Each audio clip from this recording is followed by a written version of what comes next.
আসসালামু আলাইকুম। এটা একটা বিচি কলা গাছ। এই যে কলা গাছটাই একটা গাছই আছে, একটা মুচি বের হয়েছে, কিন্তু মুচিটা খুব ছোট। ওই যে তো এটাকে আজকে আমি কেটে ফেলবো, কারণ এই যে কলা গাছের ভিতরে একটা ডাঁটা আছে, ডাঁটাটা খেতে খুব সুস্বাদু। তা আমি ইন্ডিয়ায়ও দেখেছি ভিডিওতে, এই যে কলার ডাঁটাটা দিয়ে রাস্তার পাশে বিভিন্ন রকমের খাবার তৈরি করে আচারের মতো বানিয়ে তারপর খায়, কিন্তু আমরা এটা রান্না করে খাবো আজকে। এটা তরকারি, মোচাটাও একটা তরকারি, ডাঁটাটাও একটা তরকারি, এবং এটা হাড়ের জন্য খুব কার্যকর, উপকারী।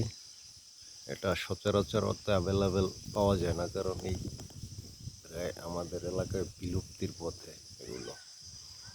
কারণ অন্য অন্য এই যে গাছপালার জন্য কলা গাছ হয় না, নতুন ক্ষেত থাকলে তাতে হয় বা দেখা যায়। এই যে গাছটা এখন আমি কাটবো, বিসমিল্লাহ বলিয়া।